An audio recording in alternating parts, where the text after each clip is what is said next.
Welcome to yet another exciting episode of the Cashflow Diary podcast, the podcast that teaches you insider tips, tactics, and strategies for creating leverage streams of cash flow into your life. Learn from top performing entrepreneurs, business owners, investors, and thought leaders from across the globe as they share their secrets to success. Like what you learn on this and other Cashflow Diary podcast episodes? Go to learninvestingnow.com and sign up to receive powerful tips and information that will help you succeed as an entrepreneur and investor. Now, here's your host, investor, entrepreneur, business owner, educator, speaker, author, and master facilitator of Robert Kiyosaki's cash flow game, Jay Massey. All right, ladies and gentlemen, welcome to another episode of the Cashflow Diary podcast. I'm your host, Jay Massey, and I'm glad that you are here today because right now, as you go through the world, you wake up each day, you've got a routine, and you're looking for a way to navigate it. Maybe your business is, well, one of the few that is doing exceptionally well right now because who knows? What you have, what you do is in demand. Maybe you're in a situation in which the business that you were hoping to build is probably on a pause. That is also there. But you know what? Regardless of which end of that spectrum you're on, there's one thing that I know for a fact you should be doing. And in fact, the person that I have with me today agrees. She would say that you should double down on certain activities because this is the time to go. Many of us are in a position in which the people that we serve are hoping to find us. They're looking. They need us to stand up. They need us to lead. But maybe you have a challenge because there's news, there's podcasts, there's YouTube, and in fact, there's Twitter. There's all kinds of ways to get messages out, and yet you are having trouble because no one can hear you. You're just looking for a way to rise above the noise. You're looking for a way to make sure that your voice is heard, that your message is clear, and most importantly, that people take action because you know if they just knew, you could help. I have with me today none other than Jacqueline Nagle. Now, many of you may know her from the Speakable You intensives, but what's exciting to me is that she, like many other entrepreneurs, are standing up, standing out, stepping up to serve you and I so that we remember not only why we started, who we're there to serve, but most importantly, that now is the time to push forward and not shrink back. So here's what we're going to do. I know you're probably walking the dog, or maybe you're using that treadmill that's been in the garage forever now, and you're listening. So get ready to hit that pause button, that taking notes button, that bookmark button, because I know you're about to learn something that's going to help you move your business forward. So let's get ready to listen, learn, and love Jacqueline Nagle. Jacqueline, how are you doing? I'm doing great, actually. To be very honest with me, we've got a very busy world out there right now, but I'm doing in this moment. It's fantastic. I love it. I love it. Now, this being the first time that you're here, I have to ask you the same question I tend to ask everybody else the first time that they're here. You ready? Absolutely. Got it. I tend to look at today's entrepreneurs a lot like yesterday's superheroes. You know, Wonder Woman, Black Widow, Batman, Robin, etc. You get the idea. Because I think that entrepreneurs and superheroes have a ton of things in common. Because as an entrepreneur, I can envision myself flying around town and saving our customers one sale at a time. But just like a superhero, an entrepreneur has a beginning. So if you think about Spider-Man for a moment, there was a time where he was just a kid going to school, doing his thing, taking photos, trying to earn some pizza money, take a girl on a date. Very normal. Then one day he gets bit by a spider, discovers he's got a superhuman ability, and he has to choose whether to use it for good or for evil. So my question to you is as follows. Before you being able to, build a very successful consulting practice over in Australia in less than 18 months, 800 grand. That's a lot. That means you know what you're doing. Before being able to deliver more than 180 workshops that have spanned 15 topic areas. Before, well, honestly, everything that we already know you for. What we want to know is, who is Jacqueline Nagle? Ooh, that's a big question. Who is Jacqueline Nagle? So I am a girl that, like everybody, actually had a plan for her life as a teenager.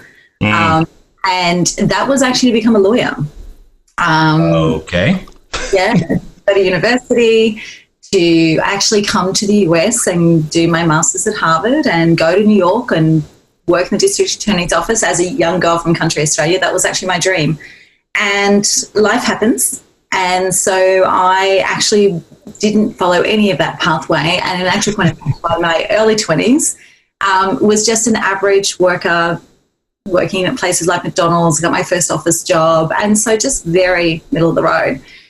What changed for that was I had a set of circumstances when I was in my early 20s. I moved to Melbourne in Australia and I fell into a job in recruitment. And that was a job that I loved. So I had moved to the city. I knew one person. I got a temp job working in a recruitment firm, and it was supposed to be for 6 weeks. And I stayed with that career for about 16 years. It's a long 6 weeks. I like it. It's a long 6 weeks. So, right now we're thinking time slowing down. It really, 6 weeks into 16 years, that's a slowdown of time. But what I loved about that job was it was something that was complex enough to get my attention. I remembered that I had a brain. And I was in and out of that industry for a long time. And a lot of my success is based on what I learned early in that career. So it got my attention enough that I was curious, I was interested, I was intrigued. And being in a recruitment company that dealt with some of the best businesses in Australia, I was exposed to my own MBA through our clients. So I was exposed to all of these different ways of operating and all these different ways. And it was also, my first mentor was one of the directors of that business. He's one of Australia's entrepreneurial icons. And he made it very clear that the greatest way to build anything was to be insatiably curious about it. It was all about understanding every element, every aspect, and then taking a step back and working out what you could do to assist, to make this work and to get the right people at the right time at the right place. And so it was that fostering this insatiable curiosity. And he also mentored through storytelling. So when we had every Friday afternoon, I love this story. Every Friday afternoon, if you'd been in the business less than 12 months, no matter where you came from before, and, we had people who were treasurer of Lloyd's of London and things like that. So wherever you had come from, your first 12 months in that business, every Friday afternoon, you still had to attend what was called Rookie Creche. And that was a kindergarten, preschool type program. So it was like every Friday afternoon. And Andrew Banks, who was the person I was just talking about, would host that. And it was always there was about 200 or 300 of us in the Melbourne office. So there's about usually 40 or 50 rookies in the room. So rookie meant first year. And he would say, I don't want to know your successes. I see that in the reports. I see that in the numbers. Like, all the successes are there, and you should be celebrating those every day within your teams. What I want to know is, what have you mucked up? What mistakes have you made? What do you not understand? What took you by surprise? Where did you trip that you didn't expect it? And as these things would come out, and it was, 20 years ago, so you get met at the door with a butler and your favourite drink for the afternoon. It's a little bit different to how a lot of us operate now. Yeah. And so you would relax, and then he would actually, instead of telling you, he would then share an experience from his career that would give you the answer you were looking for, or the keys to know where to start to look. So and because of his attitude and his lead with that, all of our senior leadership team also did that. So if something came up where we had got something wrong, or we were challenged, or we didn't know the next step, they would draw out of us how we were feeling and what we were thinking, and then they would answer through story. So that is actually where it changed. Love it. I love it. Now, something you said, literally right at the beginning, you said, I had a plan. I like that, because it recognizes the fact that, well, there was something that I thought was going to happen, but that didn't happen. And I've gotten to a place to which that's okay. So there's probably a number of entrepreneurs who are feeling that same way, or in some part going through the fact of, but this is my plan. This is what I was wanting to do. I was going to go this way, but now it feels like I have to turn or do something that maybe I don't necessarily want to do, have to do. So I'm curious, because you had a plan and then you mentioned McDonald's and other jobs. What was that like for you? And how did you get to a point of, we'll call it resolution with it at the point? So part of it is, and if I can just go back to what you said, that statement that you made, that I had a plan. I was going to go this way. And one of the things I'm working with all of my private clients with at the moment is the things still exist. The thing that you want that still exists, you have to actually have some flexibility here. Just because the plan is gone doesn't mean the thing is gone. And that's what we have to really keep in mind at the moment. So I will be honest, it took me a long time to let go of the fact that that plan had gone. I kept circling back. Should I go and redo this? But what I did was I found a space where I didn't realize, but I found a space where I could bring all those skills. So within recruitment, I built up a great reputation in that. I built up a very big skill base in that. But where I really excelled was in contracts, in negotiation, in winning work, getting the deal. And then the skills that I learned from being a general manager of a recruitment business meant that I became really skilled in industrial relations, which is employment relations and employment law and things like that. So without realizing it, I ended up in a space where I was actually operating almost like a lawyer. In actual point of fact, a lot of the time I would get to a stage where I had to hand it to a lawyer for the legal system to be annoyed because they knew less than me. So it came out in a different way. It took me a long time to recognize that. So it's actually the skills that I would have used on that pathway were still the skills that came through to build the success in my career. So it was really interesting. The moment that I realized that was the moment I became really comfortable with where I was at. The big thing as well, though, that I will say I think most of us at the moment, our plans have changed, and we had a conversation. Just a little bit. Just a tiny bit. So, and literally being in the speaking industry and the events industry, I mean, Friday, 2 weeks ago today, our world fell off a cliff, and we were probably the first ones to take the hit. Right. I was actually at a professional speakers conference when the world fell off a cliff. One of our most prolific keynote speakers in Australia took 117 cancellations in 2 hours. Like it imploded around us. And so there was a range of reactions to that, from distraught and deep trauma right through to, we just need to see this through. How can I serve? So it was sort of like a spectrum was provided to us of where we wanted to fit on that and how we were going to respond.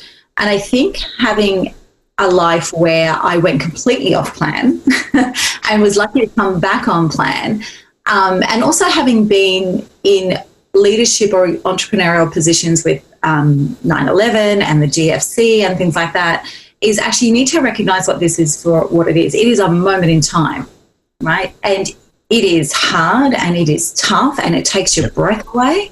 But this is a moment in time, and your path may change, and you might be looking at it and thinking, forget the path. I can't even see 3 centimeters in front of where I'm standing, right?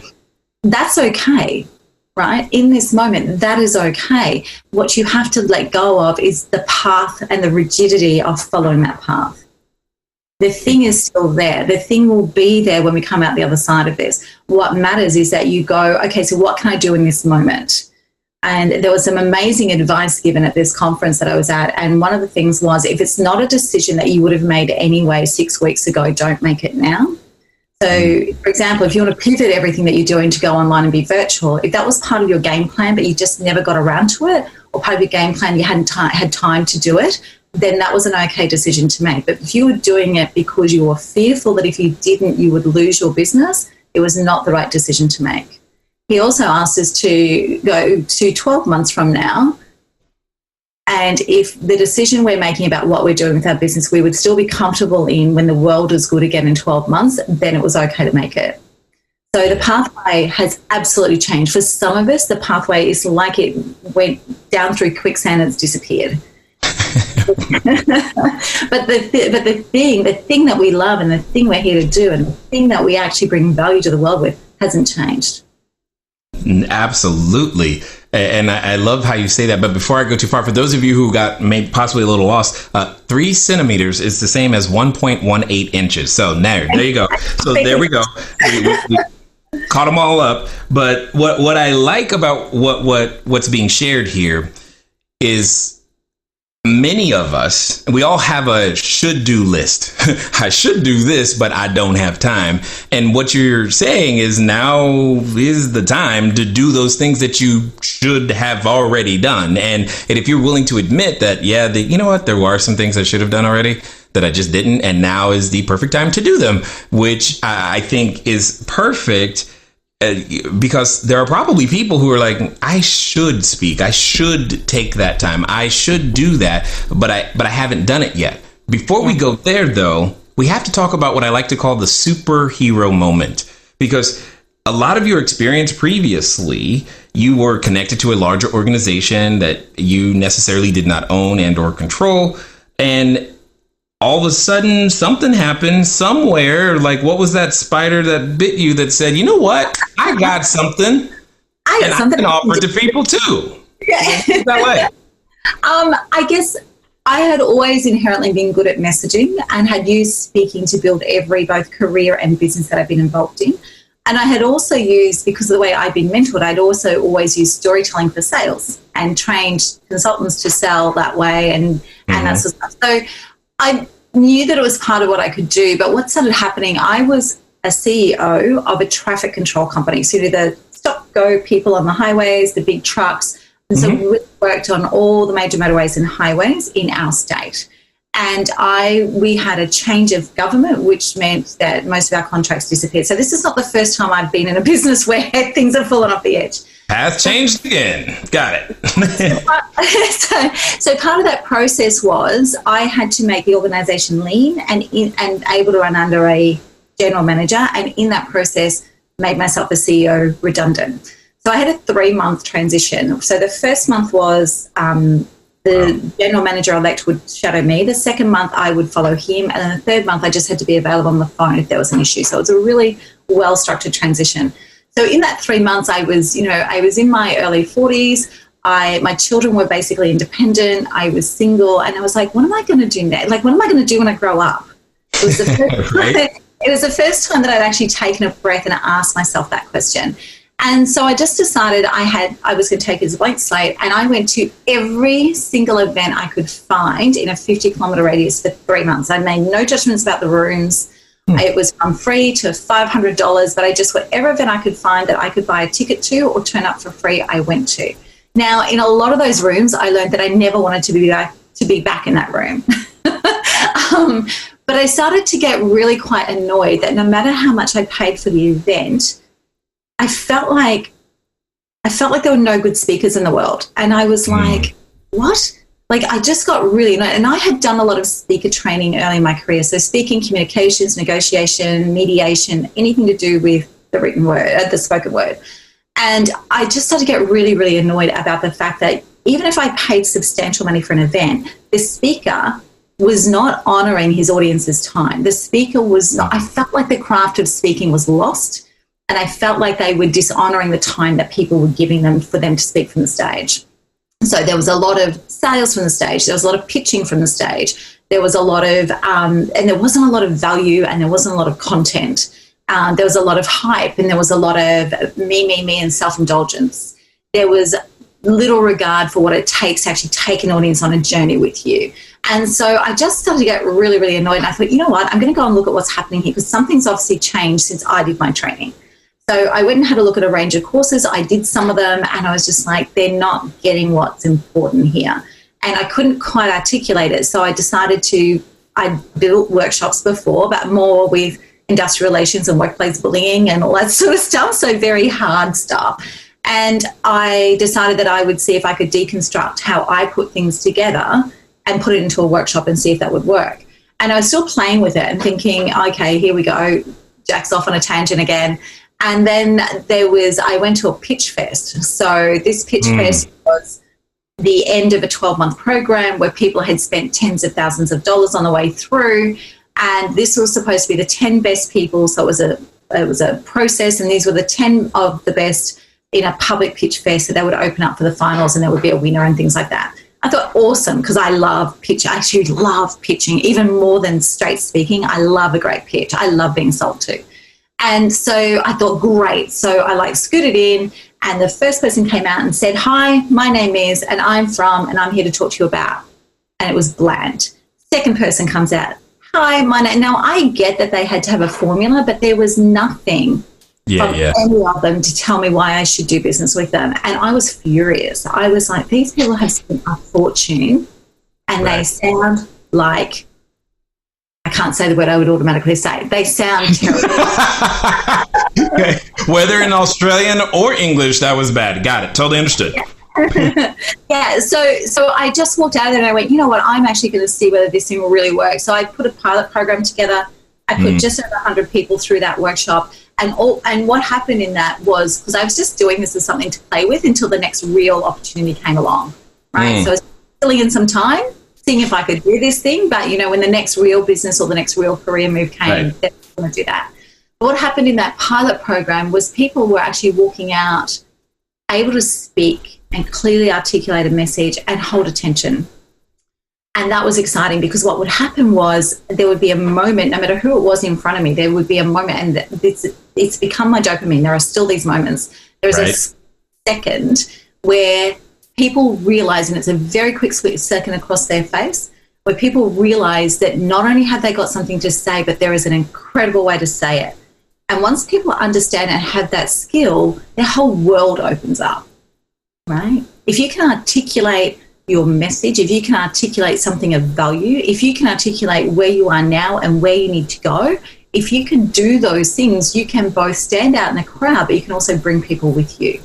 And it opens up a playing field that you've never seen before. And that's what I got addicted to. It became my dopamine, that moment in time when suddenly people in front of me realized they had something to say, they had a powerful way to say it, and they could create whatever they wanted as a result. You know, I love the way you expressed the concept that became your dopamine. I think every entrepreneur can relate to that moment with that special thing that they bring to the world, because it's a discovery process. We're not born knowing it, but once it clicks, it's like, oh my God, that's the thing. And I had no idea that I could do that. And yet at the same time, when we're confronted with that, some of us find out that I'm so excited I can't get the words out. Don't you just understand? And now, like, I am so good at this, and you should just fall into line and follow me blindly. Exactly. And we're wondering, like, why don't they get it? Well, it's because that maybe you haven't quite communicated, or, as you say, take them on the journey with you. But there's a concept that I was intrigued by, the way you said it. Honoring the audience's time. Yeah. What's that mean? Hey guys, thanks for listening as always, and I'm glad that you continue to support with each and every download and subscription and share. One of the things that I want to ask you, though, is where are you listening to me from right now?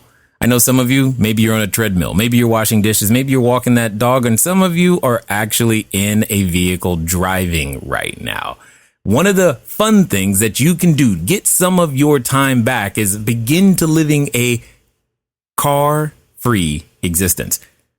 But even then, it can be a little complicated. So one of the things that I want you to do is I want you to go over to Zipcar. Go to joinzipcar.com/CashFlowDiary. It's a way that I am able to still go get a car just for a few hours, very, very simply, so that if I have a lot of errands to run and sheets to drop off and running to the short-term rentals, or if I just want to go for a long trip up to LA and back, etc., I can rent a car for a very, very short period of time.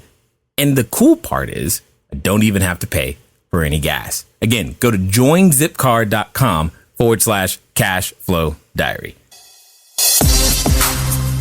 So even if you are speaking for free, which a lot of people do either to build their business or because they're just starting out in lifting their speaking skills, you have to honor the audience's time. And what I mean by that is, no matter how that person has come to be in front of you, and if you're speaking for 15 minutes, 45 minutes, or an hour and a half, you for that moment in time, they are giving you their most precious commodity. They are giving you their time.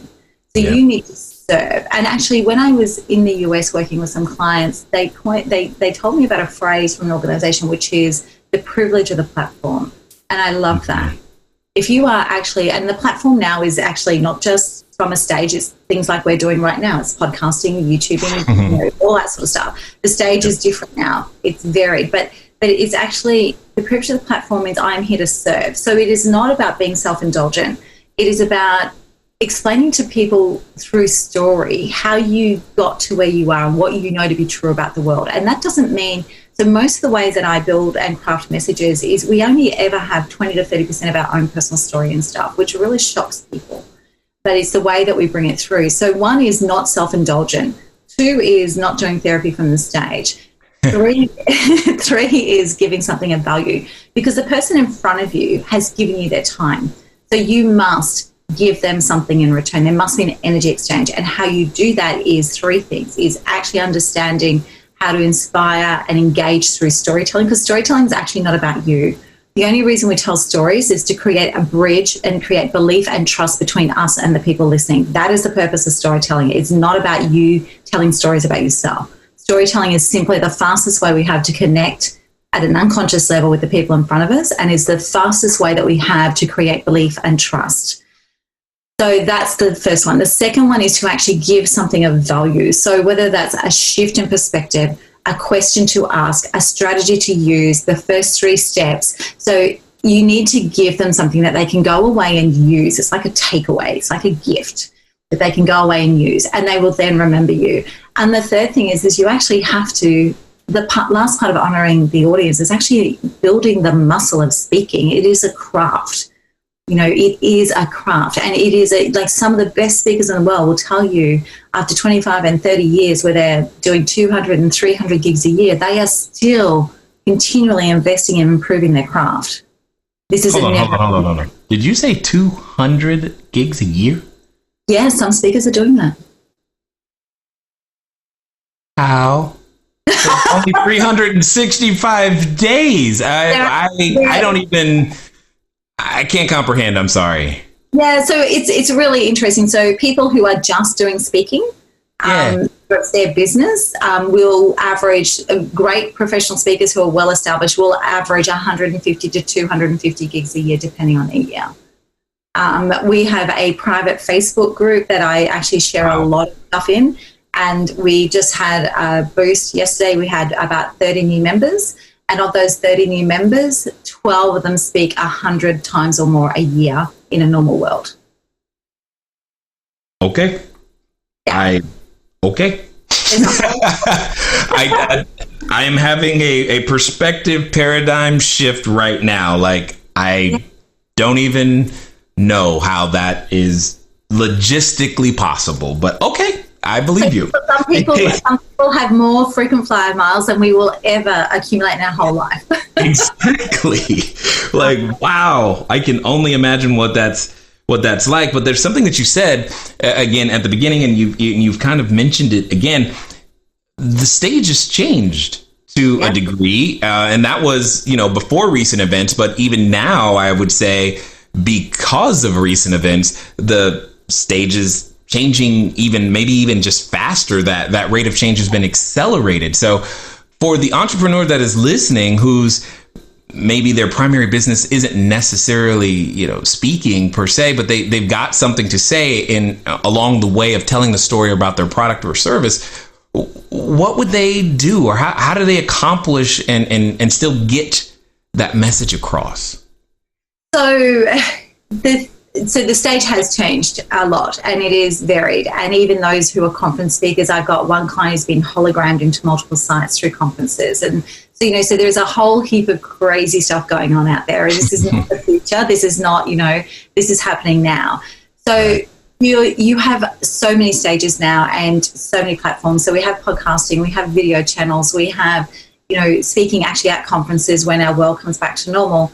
But the thing is that no matter what you choose to do, and it may be that you are actually going to create your own channel or of whatever that is, and it may be that you are going to guest on other people's programs like I'm guesting on yours. But whatever it is that you do, the number one thing that people forget is that they have to be crystal clear in their message first. So what is it that you do?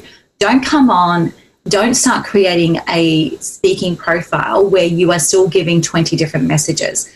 What is the core? And I talk about the through line, right? So what is the through line here? So my through line has always been language and the power of words to make a difference, no matter what I've done.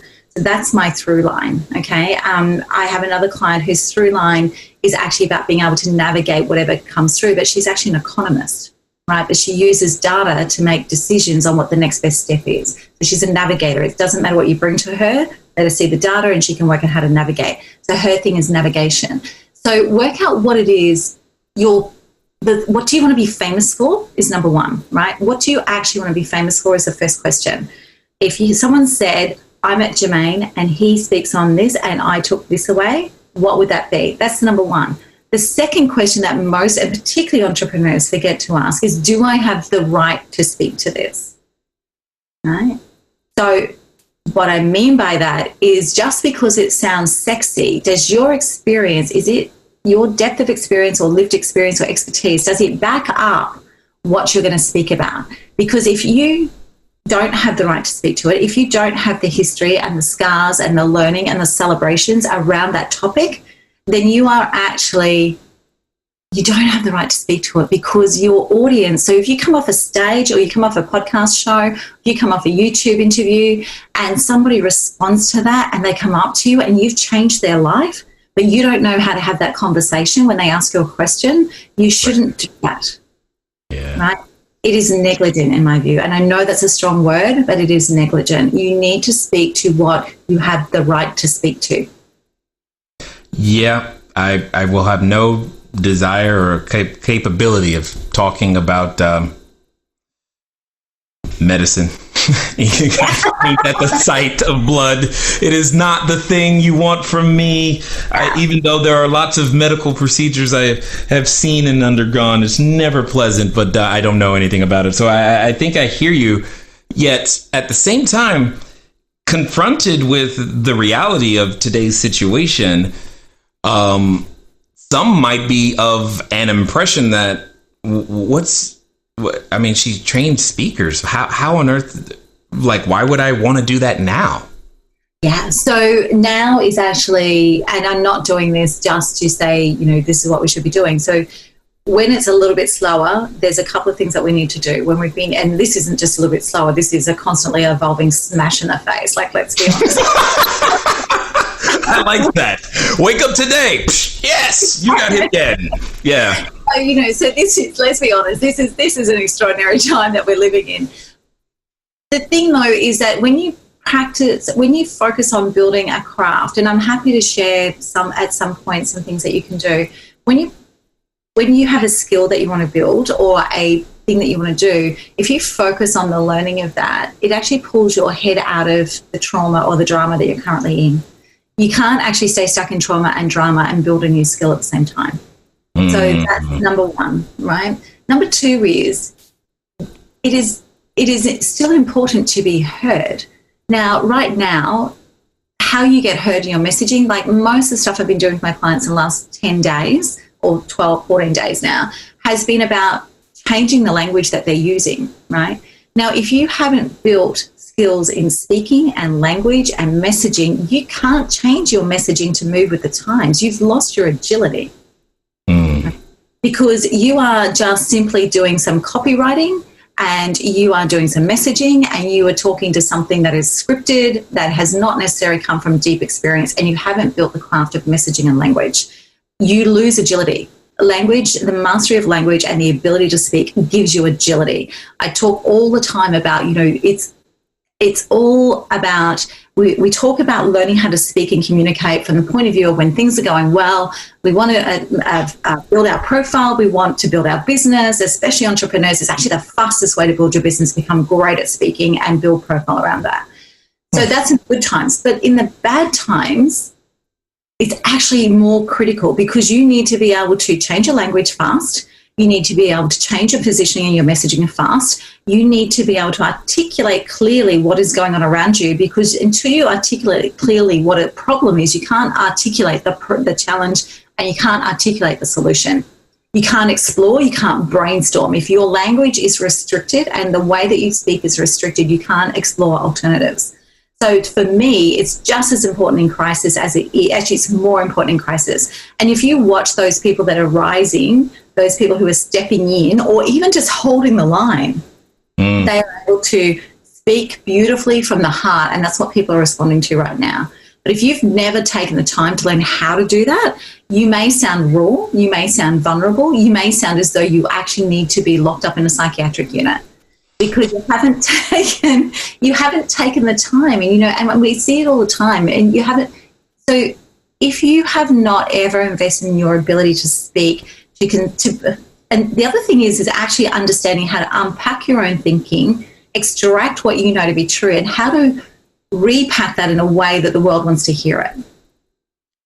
That never disappears. And what's interesting is that as I hear you communicating and breaking this down in ways that I have never considered, there are individuals who I think all of us have been in front of at times and goes, wow, they're good. We don't know why, but they're like, wow, they're good. And it can lend itself to believe that they were either born that way or, it just happened.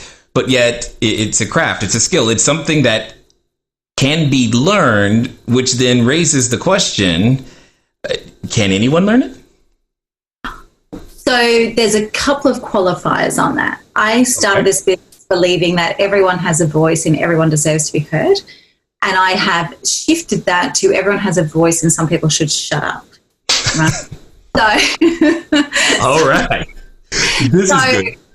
So, and that's because actually, if you're still speaking from a place of ego, just stop. And we see a lot of that in social media sound bites. Yeah. So anyone can learn the skill of speaking. So I'm actually an introvert. I refused to speak till I was 29. That's the funniest part about the fact that I now train other people to speak for a living.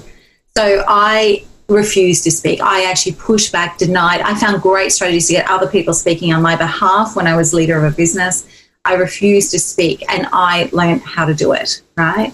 So a lot of people will say, I'm good at it, I don't need to practice it, I'm one of those gifted natural people. And my challenge is always, that's great. They say, there's an expression in Australia, I just wing it. I don't know if you have that over there.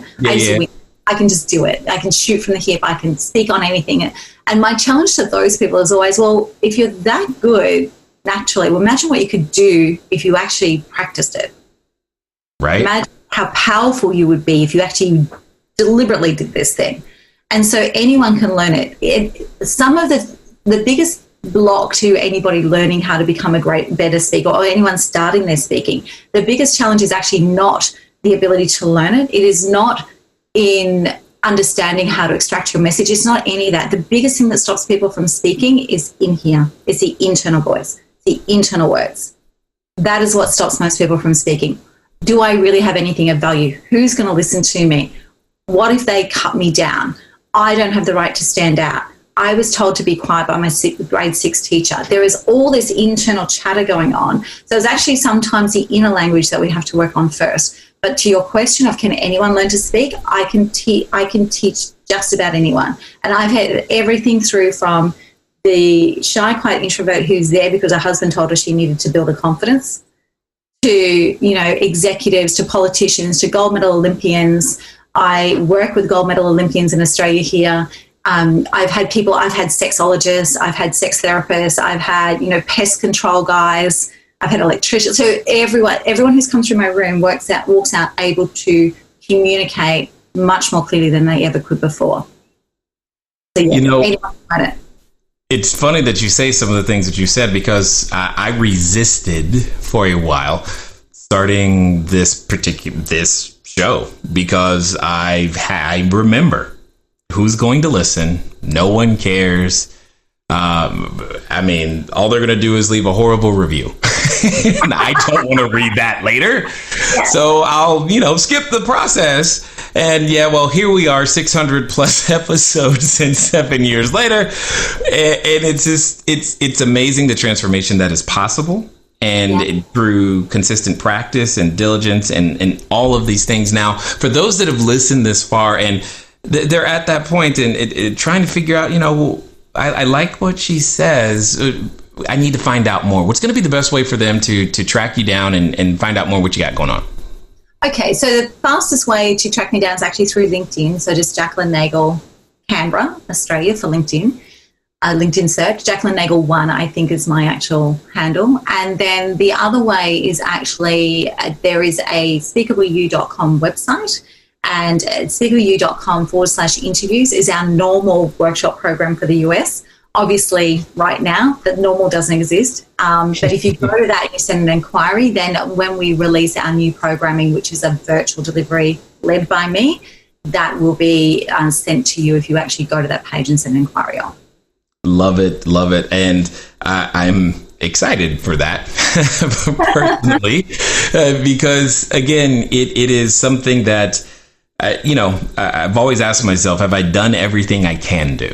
And I haven't explored this. So I'm interested to do exactly that. And I'm definitely grateful that individuals like yourselves, the things that you have gone through, the decisions that you have made, now you choose to share them. You choose to share your superpower with us. So as we wind down, I've got a final question because I'm curious to hear your answer, because there are people.